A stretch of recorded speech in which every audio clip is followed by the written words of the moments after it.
참외를 한 자루를 사가지고 짊어지고 시장으로 갑니다. 참외 장사를 하기 위해서. 한참 가다 보니까 너무 힘들고 땀도 나고 배도 고프고 그래서 시원한 나무 그늘에 앉아가지고 참외를 생을 해봅니다. 오늘 참외를 한 자루를 먹으면 몇 개가 남을 것이다. 첫 장사는 본전만 해도 잘하느라고 그러는데 본전은 남겨놓고 배가 오르니까 첫 장사는 이제 남는 걸 내가 다 먹어야 됩니다. 그렇게 생각하고 남는 걸 계산해보고 한 10개 정도 남을 것 같아요. 한 자루 참외 한 자루를 하면은 한 10개는 남을 것 같다. 그래서 10개를 다 먹을 겁니다. 먹고 나니까 배도 부르고 또 바람도 솔솔 불어오고 잠도 오고 그래가지고 그 시원한 나무 그늘에서 잠이 들어버렸어요. 한참을 자고 일어나 보니까 참외장을 어디로 갔는지 없어져 버렸어요. 도둑놈 나서 들고 가고 그러니까 청년이 하는 말이 남는 거는 내가 다 먹었으니까 도둑놈은 가져가봐야 남을 것도 없다고 그랬다.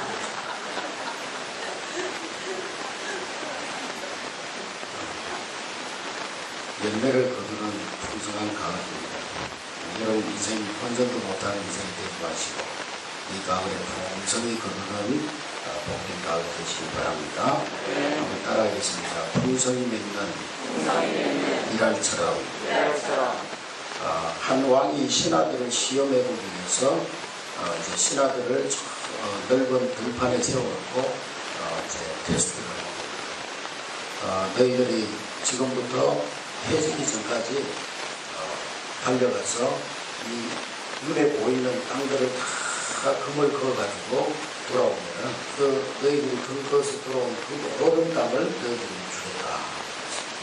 근데 조건이 있는데 마지막 처음 시작한 그 전과 마지막 시작한 적이 다르게 됩니다. 그리고 다른 사람들의 성과 붙게 되면 무효가 된다. 그래서 이 신하들이 이제 한 병이라도 더 많은 땅을 차지하기 위해서 해지기 전에 돌아오는 것처럼 달려갑니다. 어떤 사람은 너무 많이 가다가 반쯤 가가지고 시간이 끝나버려가지고 땅을 한 푼도 하지 못한 사람이 있다면 또 시간이 부족할까봐 조금 가다가 그냥 돌아와가지고 후회하는 그런 사람이 있고 또 괜한 욕심 때문에 남의 그 근거론들을 갖다가 침범해가지고 결국에는 아무 땅도 차지하지 못하는 그런 사람, 여러 사람이 있습니다. 그런데 한 지혜롭고 존경받는 그 노 재상이 다른 사람들의 그런 모습을 보고 웃고 있다가 시간이 다 되어가지고 이제 임금이 찾아왔습니다. 당신은 왜 어디 이렇게 땅을 차지하기 위해서 달려가지 않고 그 자리에 서 있습니까? 그 노 재상이 발밑을 보여주니까 조그마한 동그라미 하나를 그려놨어요. 그 노 재상이 왕이 되면 임금이 저는 이 동그라미 밖에 있는 땅을 저에게 주십시오. 그래서 이 임금이 그 동그라미 밖에 있는 모든 땅을 그 신하에게 주었다는 거죠. 오늘 우리는 너무 자기 중심적으로 생각하기 때문에 자기 밖에 있는 더 넓은 세계를 보지 못합니다. 그럴 경우가 너무 많습니다. 우리는 너무나 자기 중심적으로 살아왔습니다. 땅에 떨어져 죽지 않으면 하늘의 씨가 땅에 떨어져 죽지 않으면 하늘 그대로 있게 된다. 땅에 떨어져 희생하지 않으면 내가 내 안에 갇혀지게 되는 것입니다. 나라고 하는 이 울타리에 갇혀버리는 말입니다. 땅에 떨어져 희생하지 않는 인생은 그 인생이 옹졸해집니다. 뿐만 아니라 내가 살기 위해서 때로는 다른 사람들에게 상처를 주고 아픔을 주고 또 심지어는 다른 사람들에게 죽음을 안기는 그런 경우가 있습니다. 이기적인 삶, 자기 중심적인 삶보다도 자기의 생명을 해치는 독약의 모습을 우리는 알아야 하는 것입니다. 우리 예수님은 우리의 인생을 잘 아시기 때문에 우리 주님께서 우리에게 육신을 입고 오셔서 본을 보이시면서 살아가셨습니다. 결국 십자가에서 죽으시며 죄값으로 죽어가는 인생들을 죄에서 구원하여 주신 것입니다. 오늘 우리는 예수 그리스도를 따라가는 제자들입니다. 그런데 예수 그리스도를 따라가는 우리 제자들의 모습이 어떠합니까? 오늘 본문 말씀에 보면은 하늘의 미랄이 땅에 떨어져 죽지 않고 그대로 있으면 하나를 그대로이지만 죽으면 많은 열매를 거두게 된다. 할렐루야. 여러분들의 삶은 하나를 그대로의 삶입니까? 아니면 많은 열매를 맺는 그런 삶입니까? 그대로 있으면 하나를 그대로의 삶입니다. 풍성한 열매를 맺는 그런 미랄의 삶을 우리는 살아가야 되는 것입니다. 그러면 우리가 풍성한 열매를 맺는 미랄의 삶이 되기 위해서 어떻게 해야 되냐? 첫째로는 집착을 버림으로써 풍성히 열매 맺는 그런 삶이 시작됩니다. 어떤 아프리카에서 소년이 원숭이를 잡아가지고 관광객들이 그 원숭이를 파는데 관광객 그 소년에게 물어봤어요. 원숭이를 어떻게 잡았냐?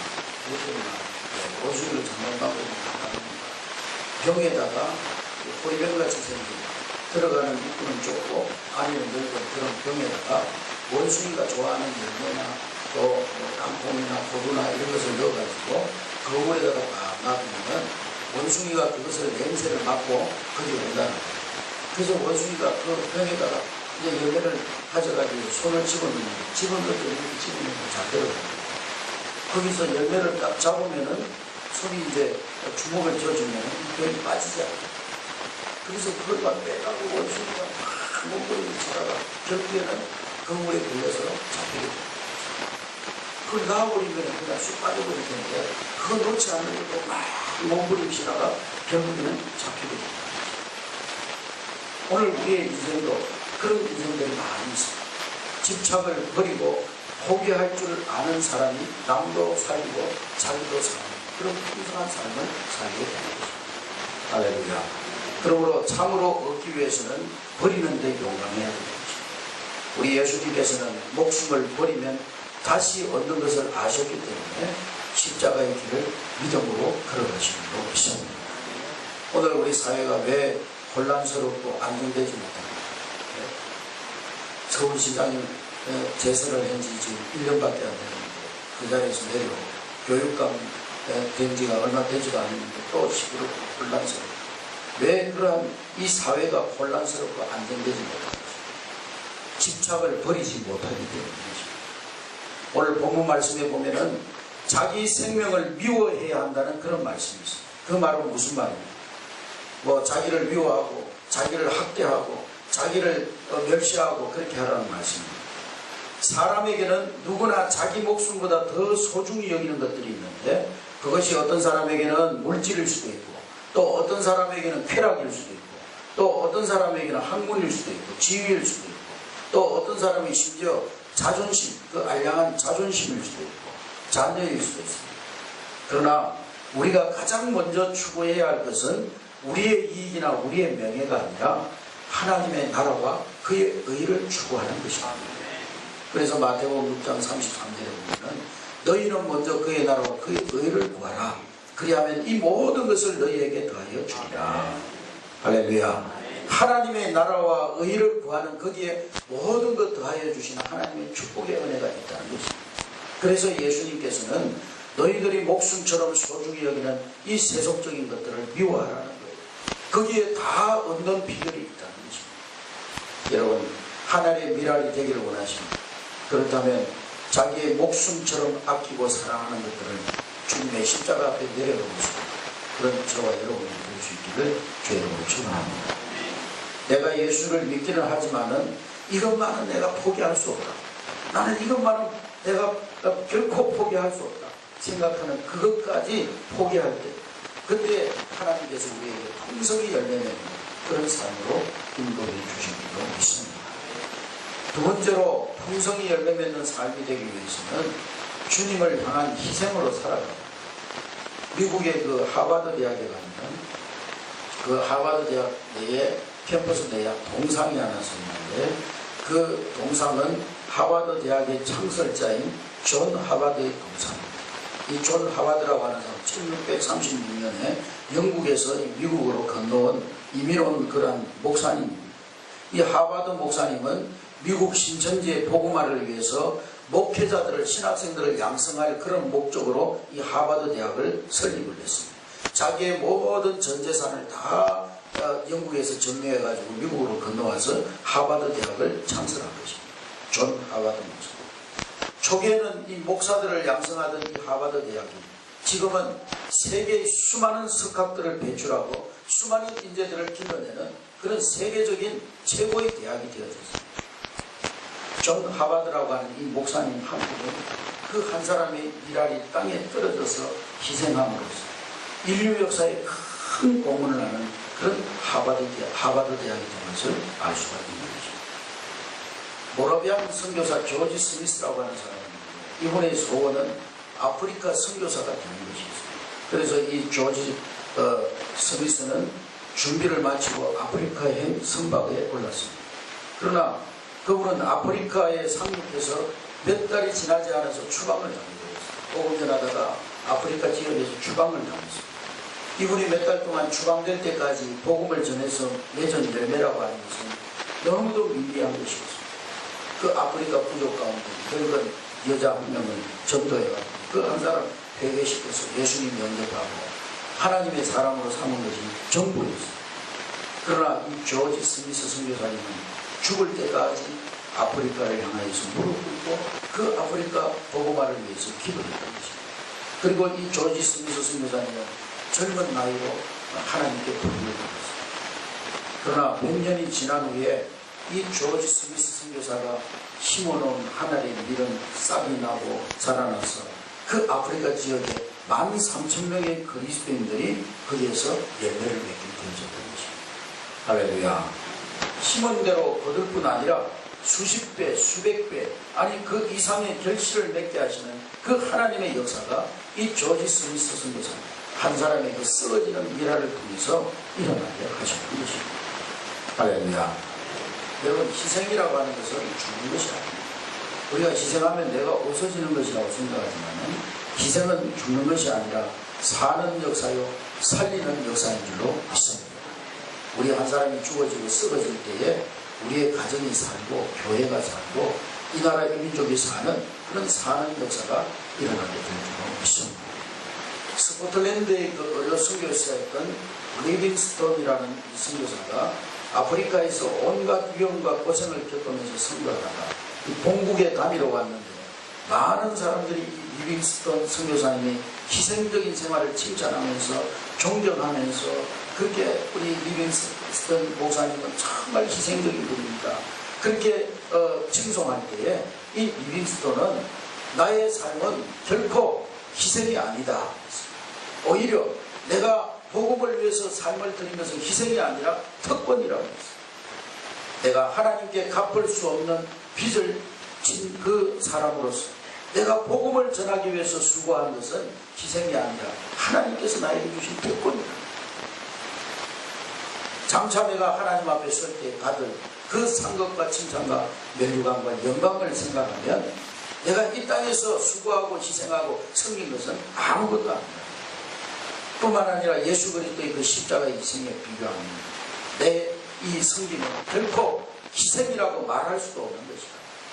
그렇게 고백했다는 것이다. 여러분, 내가 희생해서 많은 사람들을 살리는 생명의 역사가 일어난다고 하면 우리는 하나님 앞에 희생할 줄 아는 그런 믿음의 사람이 되어야 될 줄 믿습니다. 내 자신이 죽어져서 가정이나 교회가 화평할 수 있다면 그렇게 해야 됩니다. 제가 그 어릴 때 우리 목사님 서재 최동규 목사님 밀양교회 서재에서 그 친구가 이제 그 목사님 아들 친구인데 거기서 같이 막 놀고 그 목사님 서재에 딱 걸려있는 한자 성어가 있었어요. 아사 교회 생 아생 교회 사라는 그런 한문을 딱 써놨어요. 그래서 내가 물어봤습니다.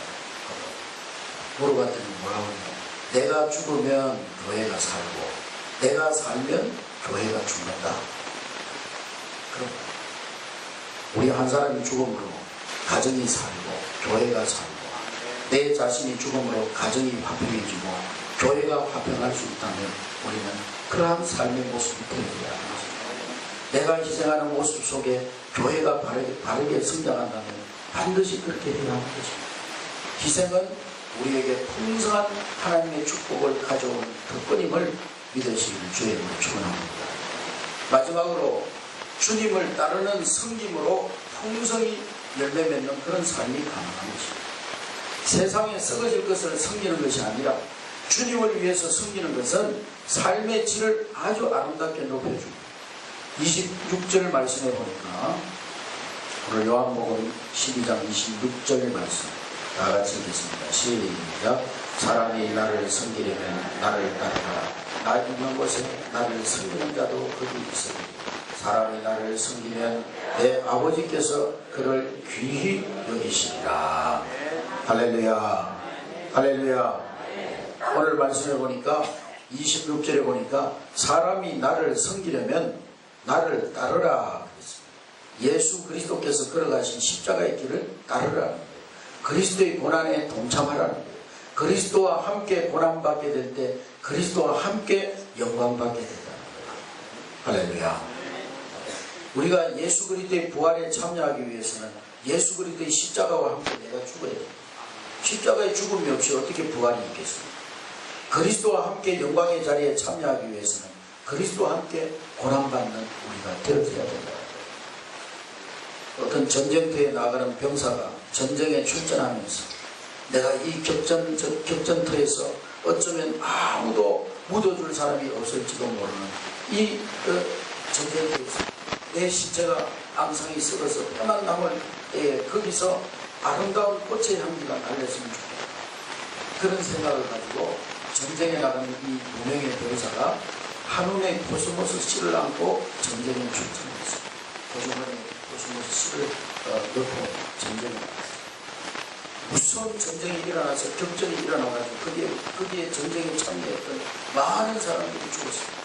그 무명의 병사도 거기에서 전사했어요. 그런데 그 무명의 병사의 앙상한 시체가 썩어서 몸에 지니고 갔던 그 코스모스 씨가 가을 되니까 거기에서 싹이 나고 잎이 나고 꽃이 피고 그래서 그 가을바람에 코스모스 향기가 휘날립니다. 오늘 우리가 어느 곳에 있든지 우리가 있는 곳은 예수 그리스도께서 우리를 하늘의 밀알처럼 썩어져서 열매 맺으라고 우리를 그곳에 선교사로 파송하신 줄로 믿습니다. 우리가 회사에 있든지 교회에 있든지 학교에 있든지 가정에 있든지 어느 곳에 있든지 하나님께서 나를 이곳에 하나를 썩어지는 밀알로 나를 선교사로 이곳에 보내십니다. 내가 이곳에 와서 썩지 않으면 열매 맺을 수 없다. 그것을 우리가 생각하면서 우리의 삶의 자리에서 언제나 썩어지는 하나의 밀알이 될 수 있기를 주의 이름으로 축원합니다. 여러분 하나님 그대로의 삶이 되기를 원하시니까 풍성한 열매를 맺기를 원하십니다. 이 열매 맺는 계절 가을에 여러분의 삶에 풍성한 열매를 맺기 위해서 정말 주님 앞에 썩어지는 하나의 밀알이 되어서 여러분의 삶을 통해서 풍성한 생명의 열매를 거두는 여러분 될 수 있기를 주의 이름으로 축원합니다. 내가 죽지 않으면 풍성한 열매를 거둘 수가 없습니다. 우리 예수 그리스도께서 먼저 본을 보이신 것처럼 우리의 삶의 현장에서 가정에서 직장에서 우리의 교회에서 썩어지는 하나의 밀알이 되어야 될 줄로 믿습니다. 프랑스의 그 스트라우스부르에 있는 어느 교회가 있는데요. 세계 2차 대전 때 독일군이 폭격을 해가지고 그 교회가 완전히 전파되어 버렸어요. 그런데 교회의 건물은 없어졌는데 그 교회 안에 있던 예수님의 조각상, 이 조각상은 그 건물이 다 무너진 후에도 남아있어요. 그래서 이 성도들이 그 조각상을 발견한 계기로 이전보다 더 아름다운 교회를 그곳에 세우기를 이제 결정을 하고 교회를 세우거든요. 근데 그 예수님의 조각상을 보니까 예수님의 그 몸체는 그대로 있는데 양손이 다 떨어져 나가거든요. 그래서 폭격을 맞아가지고 이 예수님의 예수님 그 조각상에 양손이 다 떨어져 나가요. 그래서 어느 날 한 그 조각가가 그 예수님의 상을 보고 우리가 이 예수님 손을 갖다가 복원해가지고 다시 거기다 손을 붙여야 되지 않겠습니까? 교회가 그렇게 그랬어요. 그래서 교인들이 모여서 의논을 했습니다. 우리가 예수님의 그 조각상에 양손이 떨어져 나가면 손을 다시 붙여야 되니까 어떻게 해야 되겠습니까? 결론은 다음과 같이 났습니다. 우리는 없어진 예수님의 손을 다시 만들지 않습니다. 왜냐하면 우리 자신들이 이 없어진 예수님의 손의 역할을 해야 되기 때문입니다. 성도들은 모두가 주님을 향한 뜨거운 헌신과 섬기는 마음으로 우리가 바로 이 교회에서 주님을 위한 손이 되기를 기꺼이 원했거든요.